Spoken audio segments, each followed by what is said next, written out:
Chapter 1. The Sea of Ghosts. The oars beat like war drums against the black water, their rhythm swallowed by the wailing wind. Ysgramor stood at the prow of his longship Ilgamet, cloak snapping behind him like a torn banner. The Sea of Ghosts stretched endless ahead, a frozen graveyard of ice floes and drowned stars. Each breath stung his lungs, sharp as broken glass, yet the fire within him burned hotter than any hearth left behind in Atmora. Behind him, 50 souls rode in silence. They were the last of their kin, outcasts, exiles, dreamers bound by vengeance. Sarthol's ashes still clung to their memories, its towers shattered by elven treachery. The cries of their kin, wives, children, elders, echoed still, haunting the oar strokes. None spoke of them, for grief had already carved its runes into their hearts. The storm rose without warning. The sea churned and lifted like a beast awakened, waves clawing at the hull. Thunder rolled across the heavens. Ysgramor gripped the prow tighter and raised his axe Wuthrad toward the sky, shouting words that no Atmoran tongue had spoken before, half curse, half challenge to the divines themselves. Lightning answered, striking the distant horizon, splitting icebergs like old bones. The helmsman shouted of reefs ahead. The longship lurched, men fell. One was swept overboard, his scream torn away by the wind. Ysgramor turned, eyes burning with fury, and seized the steering beam himself. With each heave, he guided the ship as though wrestling the gods for its fate. When dawn came, the storm had died, leaving the sea quiet, silver, and vast. Ice drifted lazily around them, glittering like shards of glass. The men were hollow-eyed, exhausted, yet alive. Ysgramor's gaze found the northern horizon, where faint grey cliffs rose from the mist. Skyrim, the land of snow, steel, and memory. As the longship cut toward that frozen shore, something moved upon the ice. A lone wolf, enormous, pale as moonlight, watched them pass. Its eyes glowed with calm knowing, not hunger. Ysgramor met its gaze for a long moment before it vanished behind a drift, silent as breath. "An omen," murmured Jorunda, one of the youngest warriors. "A companion," Ysgramor replied softly, almost to himself. And so the ships of Atmora touched the new world, bearing vengeance in their hearts and the weight of prophecy in their wake. Skyrim awaited, wild, waiting and listening. Chapter 2. Ashes of Sarthol. They made landfall beneath a grey sky heavy with snow, the waves crashing like drums against the shore. Ysgramor was first to set foot upon the frozen sand, planting Wuthrad deep into the earth. Around him, his kinsmen staggered from their ships, their boots sinking into the slush. The air smelled of pine sap and salt, and something else. Smoke. They followed the scent inland. Each step through the pale woods echoed the ghosts of the storm. Broken trees lined the path, their branches twisted and scorched by unnatural flame. When the last ridge fell away, the ruins of Sarthol spread before them, blackened stones jutting from the frost like the ribs of a buried beast. Silence fell over the warriors. Once Sarthol had been the crown of human craft in Skyrim, walls of granite, banners of gold, halls filled with laughter. Now it was a grave. Ysgramor walked among the fallen stones, his hands brushing the ash of his people. Charred toys lay half buried in the snow. A child's wooden horse, a necklace of copper beads. Jorunda, eyes wide, bent to lift a half-melted helm. "They burned everything," he whispered. "Even the dead." "No," Ysgramor said, his voice low and distant.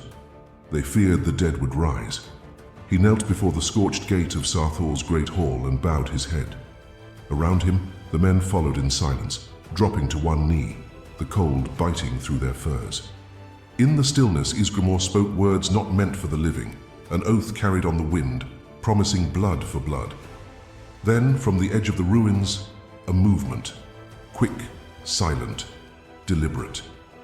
An arrow hissed past Ysgramor's shoulder, biting into the ice. Elves. The snow erupted with shadows. Thin figures in pale armor emerged from the tree line, their blades shimmering with frost enchantments. Ysgramor's roar answered them. Wuthrad sang through the air, cleaving the first assailant cleanly. Steel clashed. Blood stained the snow. The battle was short, vicious, and without mercy. When it ended, the field was quiet once more. The elves lay broken, their blood steaming on the frost. Ysgramor stood over them, chest heaving, and raised his axe toward the sky. "From this ash," he declared, "we build again. But this time, we build a brotherhood of war. No man shall stand alone. No kin shall fall unseen." The warriors gathered close, circling him, eyes burning with the same fire. Their voices joined his in a single word, not yet a name, but a promise, a seed of something greater. As night fell over the ruins, a howl echoed through the valley, distant, mournful, yet proud. The men turned toward the sound, and none spoke of fear. They knew the wild was listening. Chapter 3. The Hunt in the Pines. The snows had softened into mist when Ysgramor led his chosen few into the forests of the Pale. The elven trail had gone cold, yet signs of something older marked the land. Tracks too large for bear or saber-cat, and strange claw marks scored into the trunks of pines. The air hung thick with the scent of resin and frost, and every step whispered through layers of needles like the breath of sleeping giants. For 3 days they hunted, though none could say who was hunter and who was prey. On the second night, they made camp beside a half-frozen stream. The warriors spoke little, their eyes darting toward the tree line where the dark seemed to breathe. The fire snapped and hissed, throwing sparks that died in the fog. Jorunda, restless, tossed a branch into the flames. "It watches us," he muttered. "I see it when I close my eyes." Ysgramor did not reply. He had seen it too. A shadow among shadows, moving where no beast should. Always just beyond the firelight, silent as a memory. Yet when he closed his eyes, he felt no malice in its presence, only patience. At dawn, the fog lifted, revealing a clearing strewn with bones. Elk, fox, wolf, all gnawed clean. At the center lay a great stone marked with faint carvings, ancient beyond reckoning. Ysgramor traced them with his gauntlet, a man and a beast standing as one beneath the moon. A low growl rippled through the clearing. From the mist stepped a wolf, unlike any mortal creature. Its fur was the color of snow at dusk, its eyes twin embers of gold. It moved with regal stillness, head held high, unafraid of the men before it. Weapons rose, but Ysgramor lifted a hand. The wolf's gaze met his, deep and endless. Not the look of a beast, but of a soul remembering. It circled once around him, its paws soundless on the frost, then halted, muzzle inches from Wuthrad's blade. A heartbeat passed. The wolf exhaled, warm mist curling around the axe's edge, and turned away, padding into the forest without a sound. No one spoke for a long time. Then Ysgramor said quietly, "The wild knows us now. It watches what we build and what we destroy." That night, when the warriors returned to camp, they found a half-eaten elk lying near the fire, its heart untouched. A gift or a warning, none could tell. But when the wind howled through the trees, its voice carried the rhythm of oars on frozen water, the pulse of something vast and eternal. Ysgramor stared into the dark, feeling that same pulse within his chest. Something in him had changed, not softened, not hardened, but awakened. The wild had chosen to remember them. Chapter 4. The Siege of Snowfall. The snows came early that year, thick, endless, and cruel. By the time Ysgramor's warband reached the valley, they named Snowfall. The mountains had sealed the passes behind them. Smoke curled from crude hearths inside the timbered hall they'd raised, and frost rimed every shield hung upon its walls. For a moment, they believed the wild had granted them peace, but peace in Skyrim is a deceitful thing. On the third night, the horizon burned blue, elven fire. Scouts returned breathless. An army approached from the east, clad in mirror-bright armor that caught the auroras above. Their mages carried staffs that hummed with frozen thunder. The snows themselves seemed to bend to their will. Ysgramor listened, silent, his hand resting on Wuthrad's haft. He gathered his warriors before the hall, their breath steaming in the moonlight. "We hold this ground," he said, "not for vengeance, nor for glory. We hold it because no elf shall ever again name our blood unworthy. They dug trenches until their hands bled. Spears were sharpened, runes etched into stone. When dawn came, the valley trembled. The elves advanced in perfect lines, their chants echoing across the ice. Arrows hissed, spells cracked the air. The first wave struck like a blizzard. Ysgramor's voice rose above the chaos, a thunderous call that rallied every heart. Wuthrad cleaved through shields and spells alike. The warriors fought as one, shoulder to shoulder, back to back, their fury bright against the cold perfection of elven discipline. Snow turned crimson. Steel rang like chimes of doom. But the elves were many, their magic vast. A storm of ice engulfed the hall, its timbers shrieking under the weight.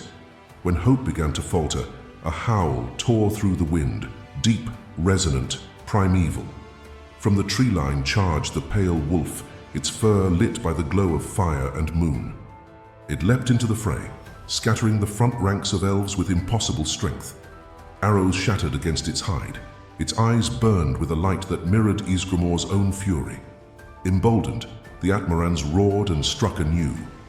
The tide turned. The elves broke, their chants faltering as the storm devoured them. When the last fell, silence returned, broken only by the wind sighing through broken spears. The wolf stood upon the hill, blood steaming upon its coat, then lifted its muzzle to the heavens and howled, not victory, but remembrance.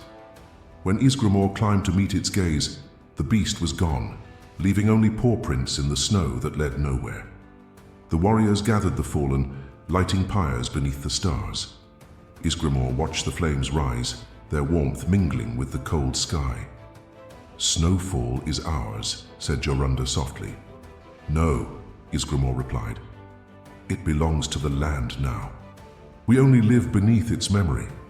The auroras shimmered above, green and gold like ghostly banners, and for the first time, the men spoke of themselves not as exiles, but as brothers. Chapter 5. The Oath Beneath the Stars. The valley lay silent after the war, blanketed by fresh snow that glowed silver beneath the auroras. The scent of ash and pine mingled in the air. Ysgramor stood alone at the edge of the pyres, Wuthrad buried in the earth before him. The flames had devoured the fallen, elf and man alike, leaving only embers, memory, and the faint whisper of the wind moving through the pines. One by one, his warriors joined him, their faces lit by firelight and fatigue. None spoke. Words felt too small for what they had endured. Together they had crossed the sea of ghosts, faced ruin, and built something that refused to die. The world around them had changed, and so had they. Ysgramor turned to them, his voice rough, yet steady. "We came here seeking vengeance. We found instead what vengeance could not burn away as each other. No oath binds stronger than blood shed together." He raised his hands to the sky. Above, the stars shimmered like the eyes of old gods, cold and watchful. "From this night we stand as one, not as kings, not as slaves, but as shield brothers, bound by the land we have claimed and by the ghosts that guard it still." The warriors echoed his words, their voices rising like thunder rolling through the peaks. They drew their blades, cutting palms, letting blood fall upon the snow. It hissed and steamed, and the scent of iron joined the smoke. Then the wind shifted, carrying a distant sound, low and mournful. From the forest's edge came the pale wolf once more.